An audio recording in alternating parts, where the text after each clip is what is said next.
Assalamualaikum warahmatullahi wabarakatuh. Nah, kami dari kelompok 5 kelas X6B akan membahas tentang evaluasi pembelajaran matematika dengan judul tes dan non-tes sebagai alat penilaian hasil belajar dan proses belajar mengajar. Kelompok 5 itu sendiri terdiri dari Galda Ameseli, saya sendiri Rina Dalfahera, dan yang ketiga dari Resti. Nah, saya akan membahas tentang pengertian fungsi dan penggolongan teknik tes. Pengertian teknik tes. Tes adalah alat pengukur berupa pertanyaan, perintah, dan petunjuk yang ditunjukkan kepada tester untuk mendapatkan respon sesuai dengan petunjuk itu. Selanjutnya ada fungsi tes. Fungsi tes sendiri ada dua. Yang pertama sebagai alat pengukur peserta didik, yang kedua sebagai alat pengukur keberhasilan program pengajaran. Selanjutnya ada penggolongan tes. Dilihat dari bentuknya, tes dibedakan menjadi tes uraian dan tes objektif. Selanjutnya ada tes uraian. Tes uraian ini adalah pertanyaan yang menuntut siswa menjawabnya dalam bentuk menguraikan, menjelaskan, mendiskusikan, membandingkan, dan memberikan alasan dan bentuk lain yang sejenisnya.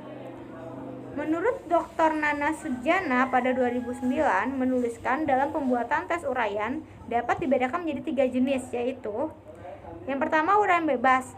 Contohnya nih, apa sih yang Anda ketahui tentang belajar? Yang kedua, ada uraian terbatas. Contohnya, jelaskan 2 faktor terjadinya banjir. Yang ketiga, ada uraian terstruktur. Soal berstruktur dipandang sebagai bentuk dari soal objektif dan soal esai. Selanjutnya ada menyusun soal bentuk uraian. Hal-hal yang harus diperhatikan adalah yang pertama, segi isi yang diukur, yang kedua segi bahasa, ketiga segi teknis penyajian soal, dan yang keempat segi jawaban. Selanjutnya ada pemeriksaan scoring dan penilaian tes uraian.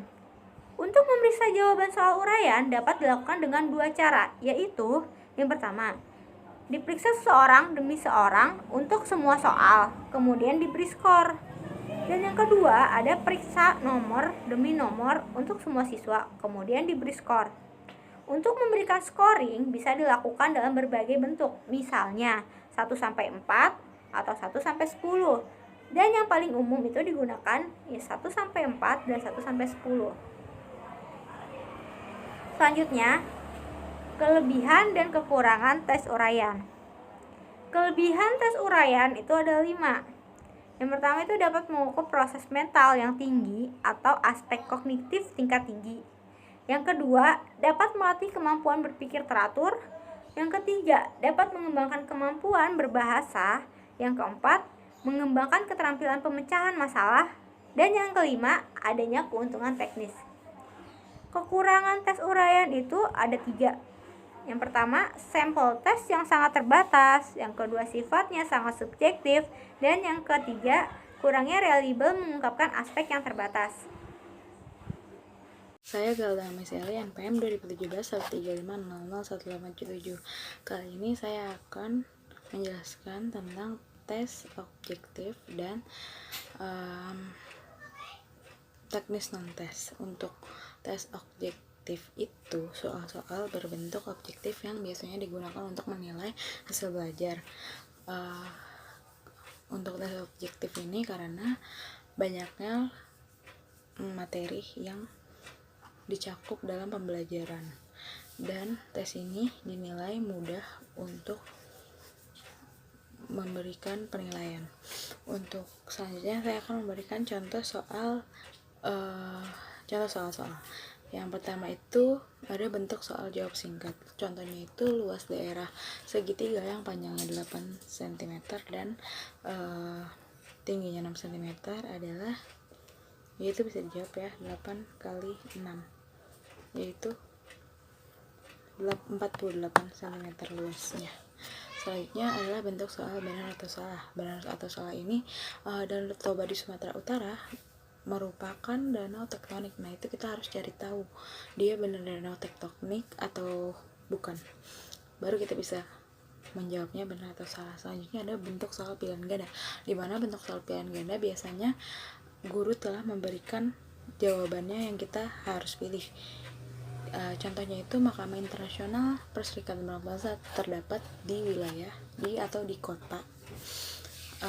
Di sini contohnya di sini jawabannya itu pilihannya ada A. Jenewa, B. London, C. Den Haag, D. New York. Nah itu juga kita harus cari tahu yang benar itu di kota mana, kayak gitu. Dan kalau jawaban kita salah ya pasti salah. Terus yang terakhir ada soal menjodohkan. Contohnya itu pada kolom kiri atau kelompok A itu ada kekurangan vitamin A, kekurangan vitamin B, dan kekurangan vitamin B.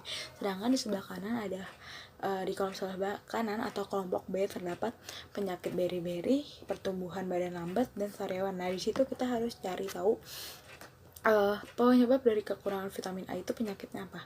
Baru kita bisa dijodohkan soalnya. Saya dari kekurangan vitamin C kemana, ke sariawan, kayak gitu ya. Selanjutnya itu pemeriksaan tes objektif lebih mudah dilakukan karena karena pendidik sudah mencari tahu jawabannya, dan dinilai tes ini lebih mudah karena selain sudah dipersiapkan jawabannya untuk lebih mudah dari soal uraian ya, tentunya soal ini lebih mudah jawabannya. Biasanya juga dalam soal, misalnya contohnya dalam soal pilihan ganda, pendidik sudah membuat jawabannya contohnya dengan kertas bening ataupun plastik bening ataupun kertas yang telah dibolongkan, jadi tinggal nandain kayak gitu. Terus selanjutnya ada pengertian dan bentuk teknis non-tes. Kalau non-tes adalah cara penilaian hasil belajar peserta didik yang dilakukan tanpa menguji peserta didik, tetapi dengan melakukan pengamatan secara sistematis. Dengan non-tes, maka penilaian atau evaluasi hasil belajar peserta didik dapat dilakukan dengan melakukan wawancara atau interview dan menyebar angket kuesioner. Kayak gitu. Terima kasih. Assalamualaikum warahmatullahi wabarakatuh. Saya Resti Setiawati, NPM 2017-13-50218, ingin melanjutkan pemaparan dari kelompok 5, yaitu pengertian dan bentuk teknis non-tes. Non-tes adalah cara penilaian hasil belajar peserta didik yang dilakukan tanpa menguji peserta didik, tetapi dengan melakukan pengamatan secara sistematis. Dengan teknik non-tes, maka penilaian atau evaluasi hasil belajar peserta didik dapat dilakukan dengan melakukan wawancara atau interview dan menyebar angket atau kuesioner. Yang pertama ada wawancara. Wawancara adalah teknik untuk mendapatkan data dengan cara berhubungan dengan peserta didik atau face-to-face relation. Sebelum melaksanakan wawancara, perlu dirancang pedoman-pedoman wawancara. Pedoman-pedoman tersebut disusun dengan menempuh langkah-langkah sebagai berikut, yaitu pertama, tentukan tujuan yang ingin dicapai dari wawancara. Kedua, setelah mengetahui tujuannya, tentukan aspek-aspek yang akan diungkap dari wawancara tersebut. Ketiga, tentukan bentuk pertanyaan yang akan digunakan, yakni bentuk wawancara. Sebelum melakukan wawancara, ada hal yang perlu diperhatikan dalam wawancara, yaitu menjaga hubungan yang baik. Rahasia peserta didik harus dijaga dengan baik. Kedua, batasi waktu dalam wawancara, yaitu tidak boleh berlama-lama dalam melakukan wawancara. Tiga, mencatat semua hasil wawancara. Di slide ini ada contoh dari wawancara, yaitu aspek-aspeknya. Yang pertama ada tujuan, bentuk, responden, nama siswanya, kelas, dan jenis kelamin. Setelah menulis aspek-aspeknya, lalu kita buat kolom pertanyaan, jawaban siswa, komentar, dan kesimpulan hasil wawancara. Kita tulis dulu pertanyaannya, lalu setelah wawancara baru kita akan mendapatkan jawaban siswa. Setelah itu Komentar dan kesimpulan hasil wawancara didapat setelah mengetahui pertanyaan dan jawaban siswa itu. Lalu selanjutnya ada kuesioner. Kuesioner ini adalah alat pengumpulan data secara tertulis yang berisi daftar pertanyaan atau pernyataan yang disusun secara khusus dan digunakan untuk menggali dan menghimpun keterangan atau informasi sebagaimana dibutuhkan dan cocok untuk hendaknya pendek dan jelas. Kedua, mengandung satu jawaban. 3. Pertanyaan tidak boleh menyinggung peserta didik. Ada 2 bentuk contoh angket. Yang pertama ini ada contoh angket dalam bentuk pilihan ganda. Yang kedua contoh angket dalam bentuk Likert. Ada contohnya di gambar ini, di slide ini. Lalu kesimpulannya dari semua presentasi kelompok 5 ini adalah tes adalah cara yang dapat digunakan dalam rangka pengukuran dan penilaian di bidang pendidikan yang berbentuk pemberian tugas atau serangkaian tugas, baik berupa pertanyaan-pertanyaan atau perintah oleh testernya, sehingga dapat dihasilkan nilai yang melambangkan tingkah laku atau prestasi. Berdasarkan bentuknya, tes ini dibagi menjadi tes uraian dan tes objektif.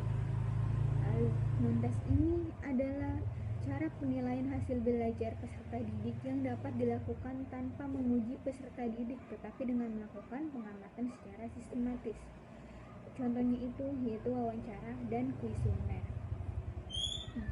Dari kesimpulan ini jelas ya, kalau tes ini dilakukannya itu harus diuji oleh peserta didik langsung, yaitu seperti uji oleh peserta didik langsung, yaitu seperti pemberian tugas dan pertanyaan-pertanyaan.